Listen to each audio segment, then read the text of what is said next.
Shalom.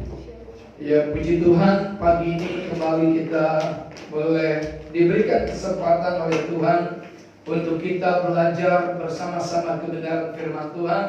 Dan kita telah memuji dan memuliakan nama Tuhan. Kita percaya bahwa puji-pujian yang kita naikkan kepadanya itu boleh menjadi dupa yang harum di hadapan Tuhan. Baik Bapak Ibu Saudara yang terkasih dalam Tuhan, dimanapun saudara berada hari ini, baik yang ada di tempat ini maupun di rumah saudara masing-masing. Tema firman Tuhan pagi ini adalah menjadi orang yang dapat dipercaya. Ya, menjadi orang yang dapat dipercaya. Kita membuka Alkitab kita di dalam Kejadian pasal yang ke-39. Kejadian pasal 39 ayat yang ke-6, demikian firman Tuhan.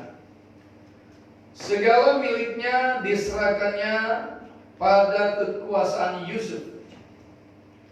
Dan dengan bantuan Yusuf, ia tidak usah lagi mengatur apa-apapun selain dari makanannya sendiri. Adapun Yusuf itu manis sikapnya dan elok parasnya. Saudara-saudara, pagi ini kita akan mempelajari salah satu tokoh dalam Alkitab yang bernama Yusuf. Kita tahu bahwa Yusuf ini adalah salah satu dari 12 anak yang dimiliki oleh Yakub.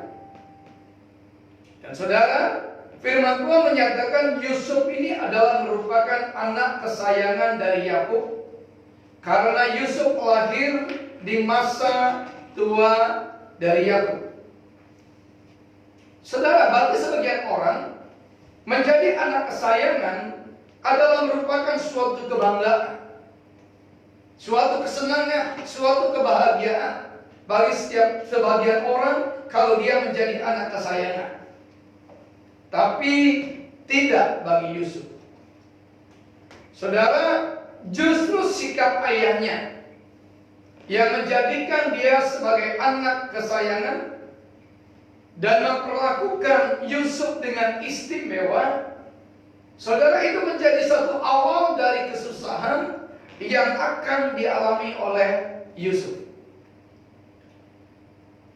Saudara-saudaranya menjadi iri dan akhirnya membenci Yusuf, dan bahkan menjadikan Yusuf sebagai common enemy atau musuh bersama, saudara. Nah, kebencian saudara-saudaranya makin menjadi-jadi, saudara, setelah Yusuf menerima mimpi yang adalah merupakan visi dari Tuhan. Pada saat Yusuf menerima mimpi, saudara, dengan excited dia menceritakan mimpinya. Mimpi pertama dia katakan bahwa ketika mereka berada di ladang, mereka bersama-sama mengikat berkas-berkas gandum mereka. Dan dikatakan bahwa berkas-berkas gandum dari saudara-saudaranya semua sujud menyembah kepada berkas gandum yang dimiliki oleh Yusuf.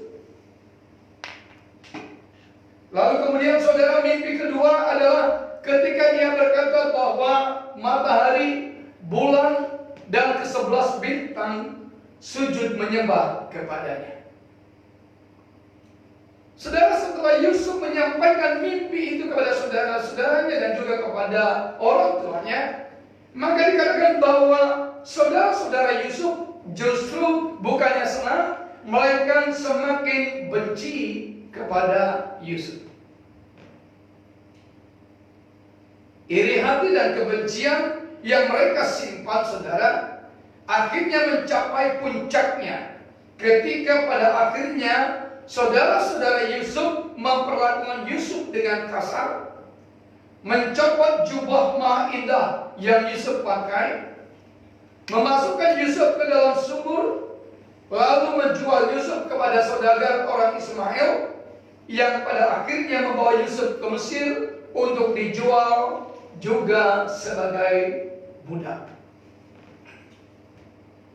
Saudara, di sini kita dapat belajar bahwa iri hati dan kebencian yang dipelihara dan dipupuk terus pada akhirnya akan menghasilkan tindakan di luar batas.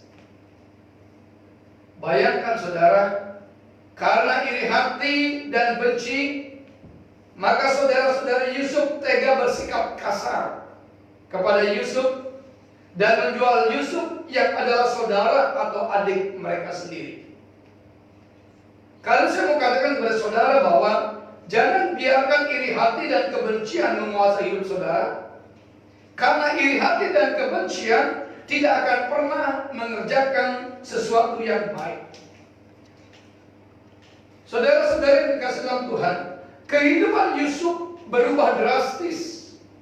Yang tadinya sebagai anak kesayangan dari ayahnya dan kemana-mana memakai jubah yang maha indah, tapi sekarang dia harus pergi jauh meninggalkan kenyamanan hidup dan berpakaian seorang budak serta mengerjakan pekerjaan seorang budak. Namun demikian, tadi kita membaca bahwa Yusuf itu menjadi orang kepercayaan tuannya. Dikatakan tadi segala miliknya itu diserahkan pada kekuasaan Yusuf. Pertanyaannya adalah, apa yang membuat Yusuf menjadi orang yang dapat dipercaya? Atau apa yang membuat Yusuf akhirnya walaupun dia berada jauh dari keluarganya, jauh dari ayahnya, tidak lagi sebagai anak kesayangan, sekarang dia berada di negeri orang lain, berada di negeri asing, tetapi di sana dikatakan bahwa Yusuf menjadi orang kepercayaan dari tuannya. Nah, apa yang menyebabkan Yusuf bisa seperti itu?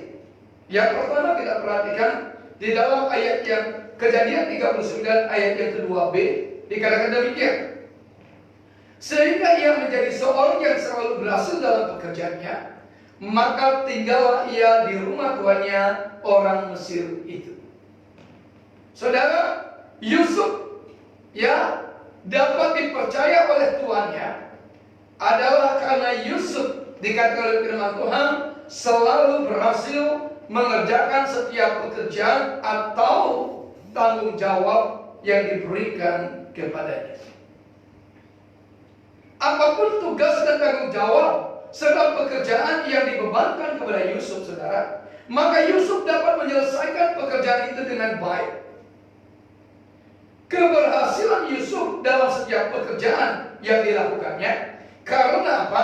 Ayat yang kedua dikatakan karena Tuhan menyertai Yusuf.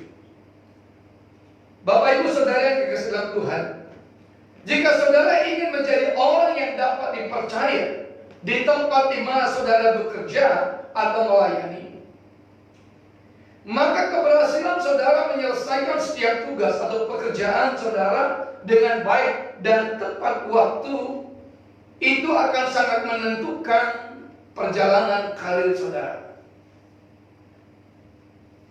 Mengapa saya katakan saudara harus menyelesaikan pekerjaan saudara dengan baik dan tepat waktu? Karena ada orang yang bisa menyelesaikan pekerjaannya dengan baik, namun tidak tepat waktu. Harusnya laporan sudah masuk tanggal 1, maka dia baru masukkan laporannya tanggal 5 atau tanggal 6.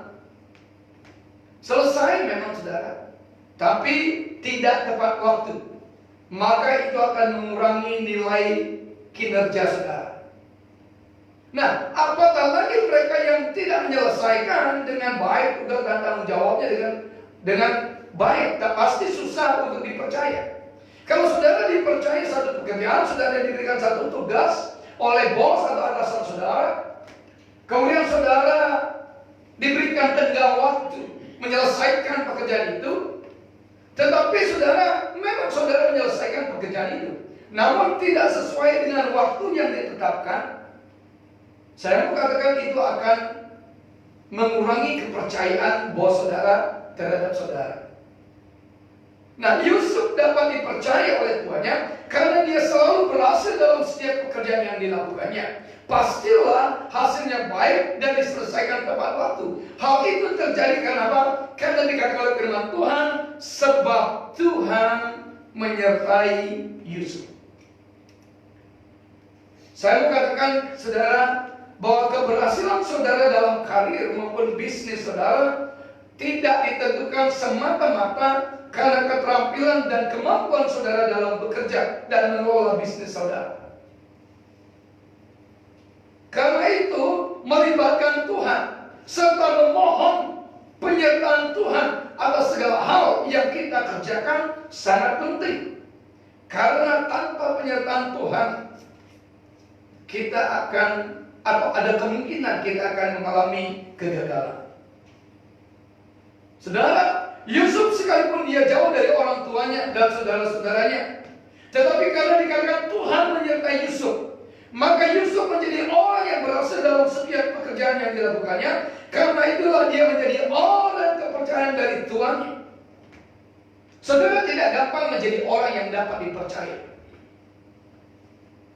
Tetapi saudara, kalau saudara mampu menyelesaikan setiap pekerjaan, setiap tugas yang dibebankan kepada saudara, saya yakin dan percaya bahwa kepercayaan itu akan diberikan kepada saudara. Namun, untuk saudara dapat menyelesaikan setiap pekerjaan dan tugas yang diberikan kepada saudara, maka jangan pernah saudara lupa untuk meminta penyertaan Tuhan di dalam setiap pekerjaan yang saudara lakukan. Tidak penting saudara ada di perantauan atau di daerah sendiri. Yang terpenting adalah apakah hidup saudara disertai Tuhan atau tidak. Dalam dunia pelayanan juga seperti itu, saudara. Tidak penting apa jabatan atau pelayanan yang kita lakukan. Tetapi yang terpenting adalah apakah dalam pelayanan yang kita lakukan itu kita disertai oleh Tuhan atau tidak. Sebab itu saudara, saya mau katakan betapa penyertaan Tuhan atas hidup kita ini adalah merupakan satu hal yang perlu kita minta kepada Tuhan. Saudara kisahkan Tuhan, di zaman yang serba sulit sekarang ini, saya mau katakan bahwa orang dapat menghalalkan segala macam cara untuk mendapatkan pekerjaan ataupun kedudukan dan jabatan. Itu sebabnya bisa terjadi persaingan yang tidak sehat di kantor atau perusahaan di mana saudara bekerja. Mencari muka kepada atasan, memfitnah rekan kerja, bahkan ada orang yang melibatkan kuasa-kuasa kegelapan untuk mendapatkan posisi atau jabatan bisa dilakukan oleh orang-orang yang tidak takut akan Tuhan. Tapi yang saudara harus ingat adalah kalau Tuhan menyertai saudara, maka tidak ada satu kuasa pun yang dapat merebut posisi atau jabatan yang saudara sudah pegang. Bahkan saudara akan semakin dipercaya oleh bos atau atasan saudara kalau sekali lagi Tuhan menyertai saudara di dalam tugas dan pekerjaan yang saudara lakukan. Saudara, ini bukan hal yang omong kosong yang saya katakan. Karena beberapa waktu yang lalu saudara, ada jemaat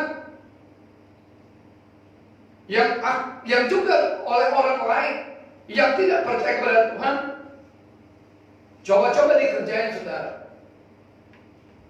Dan orang ini untuk menerima jabatan itu maka melibatkan dukun. Tetapi oleh kuasa Tuhan, maka jemaat kita ini dilindungi oleh Tuhan, sehingga akhirnya jemaat kita ini dapat terus bekerja di tempat itu. Oleh sebab itu saya mengatakan kepada saudara betapa pentingnya kita minta penyertaan Tuhan di dalam kehidupan kita.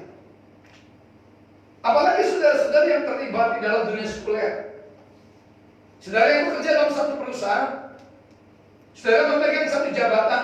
Saya mau katakan bahwa ada banyak orang yang menginginkan jabatan yang sedang saudara pegang. Ini sebabnya saya katakan tadi bahwa ada banyak orang yang mencoba untuk melibatkan kuasa-kuasa kegelapan, berusaha untuk mencari muka kepada atasan, memfitnah saudara mungkin.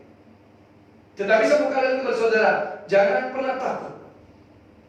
Asal Tuhan menyertai saudara, maka kalau Tuhan mempercayakan kepada saudara jabatan dan posisi yang saudara pegang hari ini, saya mau katakan, Tidak ada satu kuasa pun yang dapat merebut dari tangan saudara, kalau itu adalah datangnya dari Tuhan. Sebab itu, mari kita belajar saudara, untuk meminta penyertaan Tuhan di dalam setiap hal yang kita lakukan.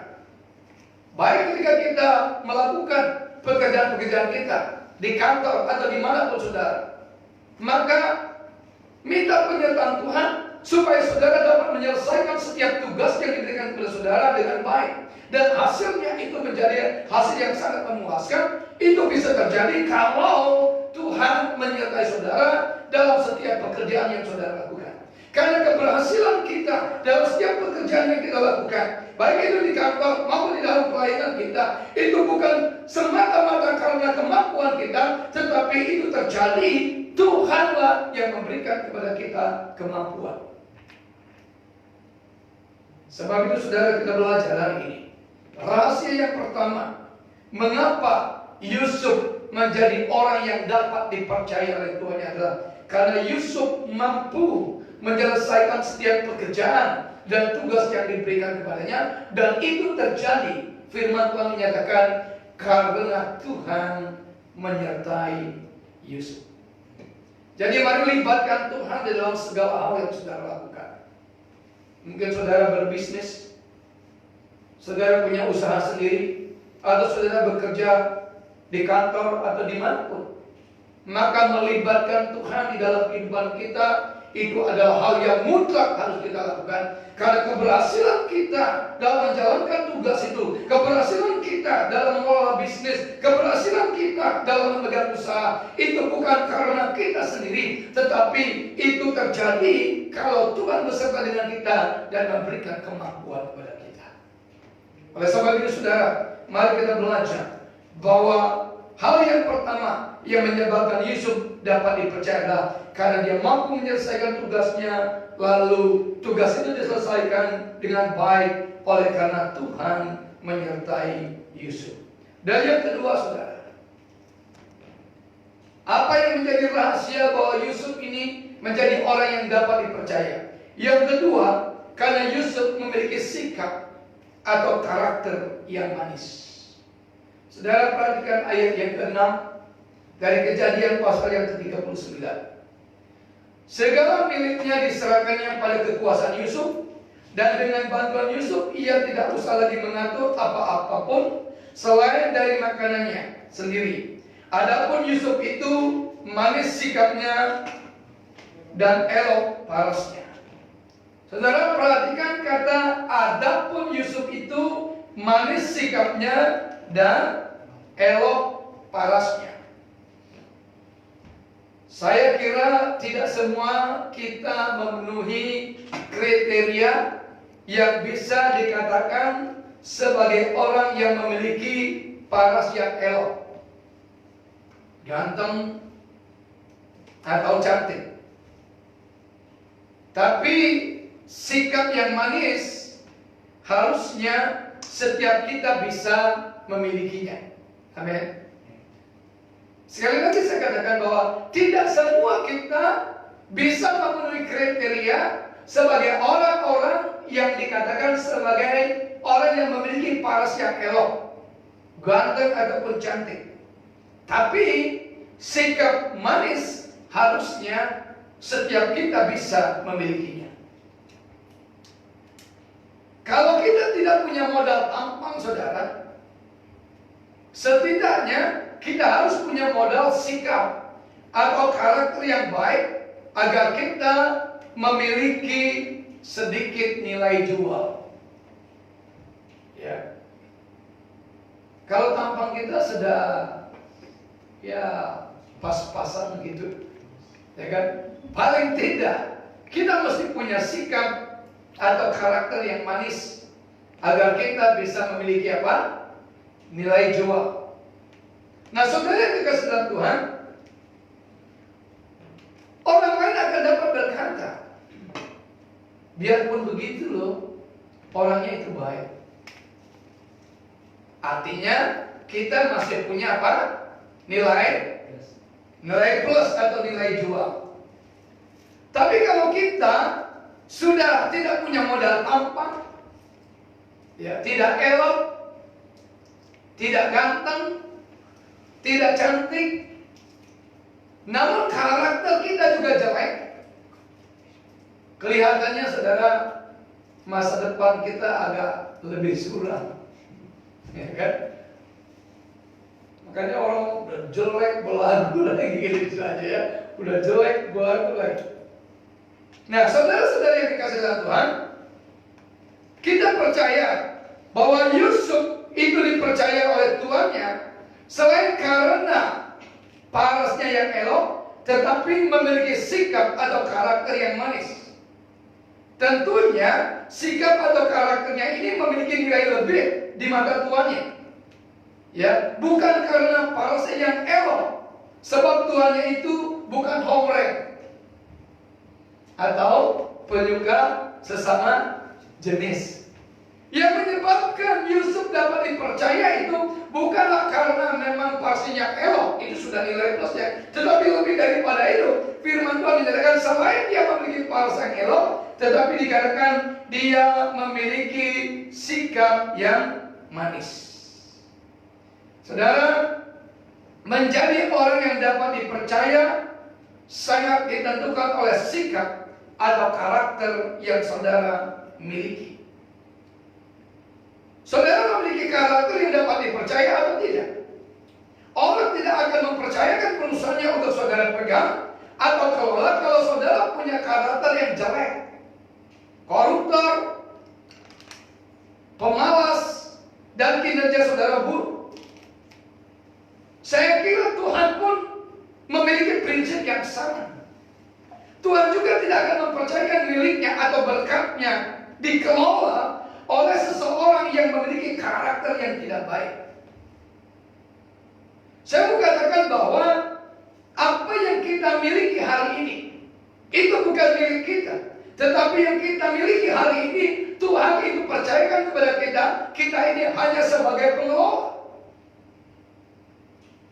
Sebab kita lahir telanjang, kita tidak membawa apa-apa.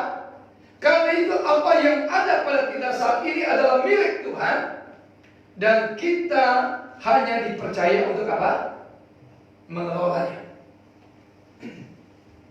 Nah, apakah kita mengelola berkat Tuhan dengan baik atau tidak? Itu tergantung kepada karakter yang kita miliki. Kalau kita punya karakter koruptor, maka apa yang bukan hak kita, kita pakai juga. Karena itu, sebagai pengelola, kita harus tahu apa yang menjadi hak dan kewajiban kita. Itu sebabnya Tuhan Yesus berkata dalam Matius pasal yang ke-22, ayat 21 sampai dengan ayat yang ke-21, ayat 20 sampai dengan 21 berkata begini. Maka ia bertanya kepada mereka, gambar dan tulisan siapakah ini? Jawab mereka, gambar dan tulisan Kaisar.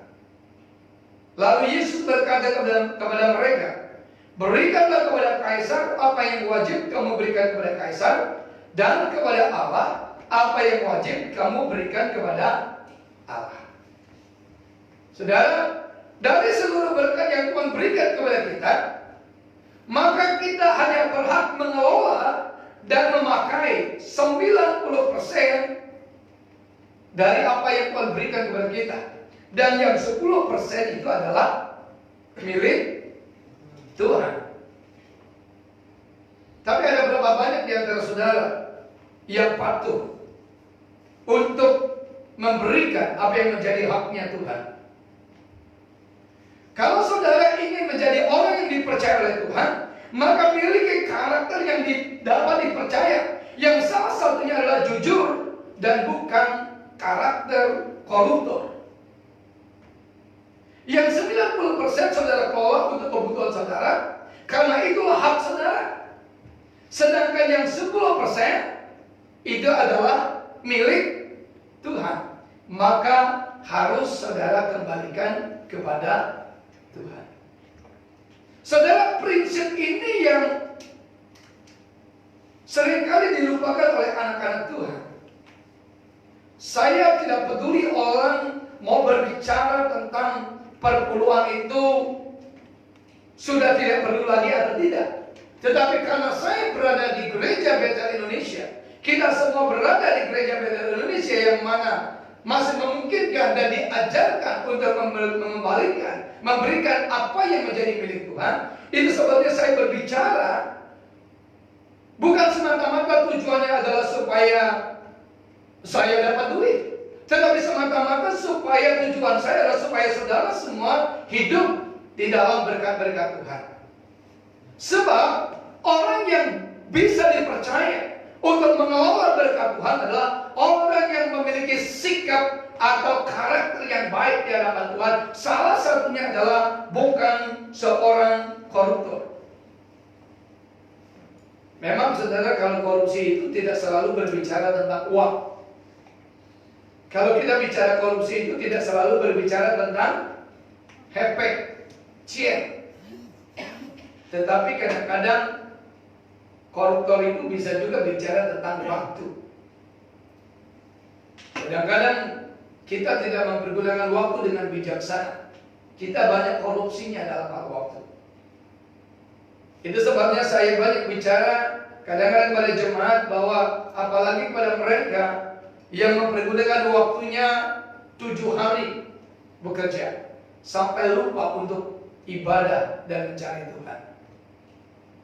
Jadi kalau saudara berbicara soal karakter dan salah satunya bukan koruptor, maka saya mau katakan bahwa kalau kita tidak memberikan waktu kita untuk Tuhan, kita sibuk dengan segala macam pekerjaan dan usaha kita sampai kita lupa untuk memberikan waktu kita bersekutu dengan Tuhan, maka itu juga merupakan salah satu kriteria sebagai orang yang korupsi. Jadi korupsi tidak selalu berbicara soal uang, tapi juga bisa berbicara soal waktu. Kita ambil seluruh waktu yang Tuhan berikan kepada kita untuk tugas, untuk tujuan menyenangkan jasmani kita.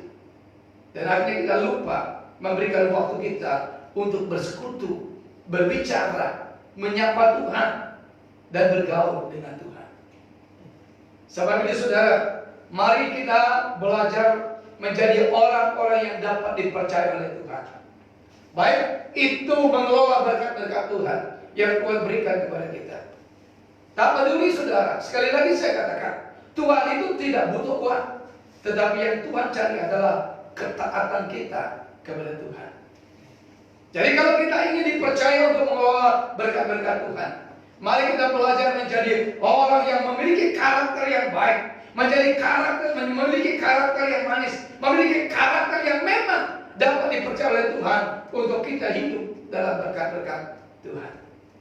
Yusuf saudara menjadi orang kepercayaan atau dapat dipercaya oleh tuannya, karena Yusuf dikatakan selain memiliki paras yang elok, tetapi yang lebih menarik daripada paras yang elok itu adalah apa? Karakter atau sikap yang manis. Mari setiap kita belajar dari Yusuf, saudara. Kita boleh memiliki tampang pas-pasan, ya. Kita boleh memiliki tampang yang ya mungkin tidak menjual. Tapi kalau kita punya karakter yang baik di hadapan Tuhan, saya kira karakter itu memiliki nilai lebih dibanding dengan paras yang elok. Kalau saudara punya karakter yang baik, yang manis, yang dapat dipercaya oleh Tuhan, dengarkan baik, Tuhan akan memberikan saudara kepercayaan untuk mengelola apa yang menjadi miliknya. Dan yang ketiga saudara, yang terakhir, apa yang membuat Yusuf dapat dipercaya atau menjadi orang yang dapat dipercaya? Yang ketiga, karena Yusuf memiliki hati yang takut akan Tuhan. Mari kita perhatikan Kejadian 39 ayat 7 sampai dengan ayat yang ke-9. Selang beberapa waktu, istri tuannya memadani Yusuf dengan birahi, lalu katanya, marilah tidur dengan aku. Tetapi Yusuf menolak dan berkata kepada istri tuannya itu, dengan bantuanku, tuanku itu tidak lagi mengatur apa yang ada di rumah ini, dan ia telah menyerahkan segala miliknya pada kekuasaanku. Bahkan di rumah ini ia tidak lebih besar kuasanya daripadaku. Dan tiada yang tidak diserahkannya kepadaku selain daripada engkau, sebab engkau istrinya. Bagaimanakah mungkin aku melakukan kejahatan yang besar ini dan berbuat dosa terhadap Allah? Saudara, memiliki paras yang elok bisa membawa berkat kepada kita, tapi juga bisa membawa celaka atau bencana bagi kita. Buktinya Yusuf, saudara. Walaupun dia hanya seorang budak, tapi bukan hanya gadis-gadis yang tertarik kepadanya, melainkan kita lihat bahkan tante-tante pun tertarik dan ingin tidur dengannya.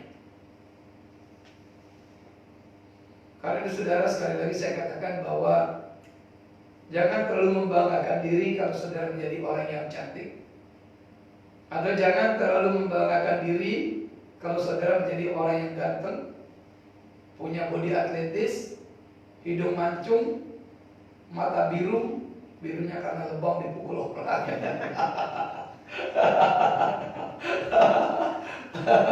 Aduh, saudara, apapun itu saudara kebanggaan fisik saudara, maka itu tidak boleh menjadi satu kebanggaan. Kenapa? Karena justru kadang-kadang saudara, paras yang elok itu tidak selalu menjadi berkat bagi seseorang, melainkan paras yang elok itu bisa jadi membawa celaka bagi orang tersebut. Nah, kita lihat Yusuf, saudara. Walaupun karena dia memiliki paras yang elok, bukan hanya gadis-gadis yang tertarik, bahkan tante pun atau tante-tante pun tertarik dan ingin tidur dengannya. Tapi karena Yusuf takut akan Tuhan, maka ajakan tante Potifar untuk tidur dengannya ditolak. Walaupun dikatakan saudara berhari-hari dia dirayu, Yusuf tetap bertahan pada pendiriannya dan menolak ajakan tante Potifar. Sampai suatu saat saudara dikatakan di dalam ayat yang ke-11 sampai dengan ayat yang ke-12 dikatakan begini. Pada suatu hari masuklah Yusuf ke dalam rumah untuk melakukan pekerjaannya, sedangkan dari seisi rumah itu seorang pun tidak ada di rumah. Lalu perempuan itu memegang baju Yusuf sambil berkata, "Marilah tidur dengan aku." Tetapi Yusuf meninggalkan bajunya di tangan perempuan itu dan lari keluar. Kesempatan yang dinanti oleh tante Potifar akhirnya datang juga. Ketika tidak ada orang di rumah dan Yusuf masuk untuk melakukan pekerjaannya, maka kesempatan itu dipakai oleh tante Potifar untuk memaksa Yusuf tidur dengannya. Tapi Yusuf tetap pada sikapnya yang takut akan Tuhan. Karena itu dikatakan oleh firman Tuhan, dia lari keluar meninggalkan tante Potifar. Ketika tante Potifar melihat Yusuf, saudara, pada waktu Yusuf ada di rumah itu, maka waktu tante Potifar datang mendekati Yusuf, Yusuf tidak diam dan berdoa dan berkata, "Oh Tuhan," bahkan supaya lebih kelihatan lebih kusuk, "Oh Tuhan, jauhkanlah kiranya aku dari pencobaan ini." Wah, tidak, saudara. Yusuf tidak diam dan berdoa dan berkata, "Oh Tuhan, kiranya jauhkanlah aku dari pencobaan ini." Tidak. Tetapi dikatakan bahwa Yusuf lari keluar dan meninggalkan tante Potifar. Saudara, untuk menghindari dosa seks ini, kadang-kadang jurus lari bisa menjadi sangat ampuh, saudara. Ya, jurus lari ini bisa menjadi, tapi mesti lari menjauh, bukan lari mendekat. Ya, bukan lari mendekat, tapi mesti lari menjauh. Nah, Yusuf ini, saudara, ketika didekati oleh tante Potifar, saya katakan tadi, dia bukannya duduk diam dan berdoa, tetapi dia mengambil langkah seribu, dia lari dan menjauh dari tante Potifar. Kenapa ini dilakukan oleh Yusuf? Firman Tuhan menyatakan, karena Yusuf takut akan Tuhan. Saudara, sekalipun takutnya akan Tuhan membuat Yusuf difitnah dan masuk penjara.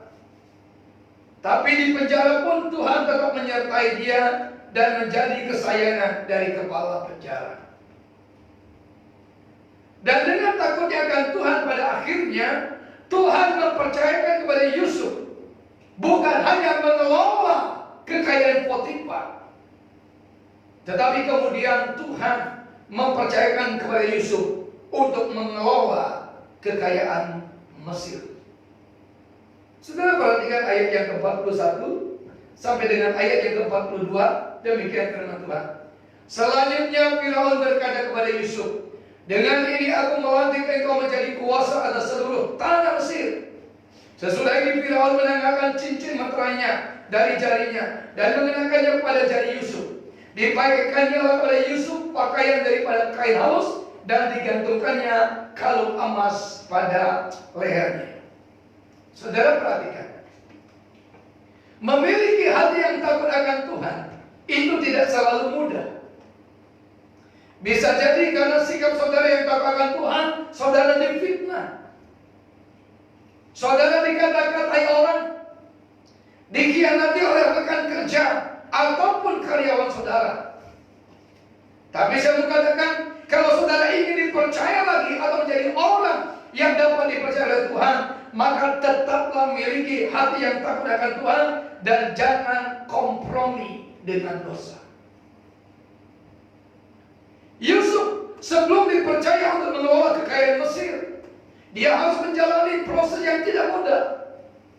Dia harus masuk ke dalam sumur terlebih dahulu, kemudian dijual layaknya barang dagangan, menjadi budak dan masuk penjara. Namun karena Yusuf tetap memiliki hati yang takut akan Tuhan, maka Tuhan menyertai Yusuf dimanapun dia berada. Dan pada akhirnya dia dipercaya oleh Tuhan, bukan hanya menjadi pengelola kekayaan Potifar, melainkan dikatakan bahwa Tuhan mempercayakan kepada Yusuf untuk mengelola kekayaan Mesir, yaitu satu kepercayaan yang lebih besar yang diberikan Tuhan kepada Yusuf. Dan pada akhirnya kita lihat Yusuf menjadi orang nomor 2 di kerajaan Mesir, sekalipun tadinya dia hanyalah seorang budak. Saudara, kalau saudara hari ini masih sedang berada dalam proses Tuhan, maka miliki terus kepercayaan kepada Tuhan dan tetap percaya kepada Tuhan. Ikuti proses Tuhan, maka saudara akan menikmati apa yang Tuhan percayakan kepada saudara. Lukas pasal 19 ayat 17 berkata begini, katanya kepada orang itu, baik sekali perbuatanmu itu, hai hamba yang baik, engkau telah setia dalam perkara kecil, karena terimalah kekuasaan atas 10 kota.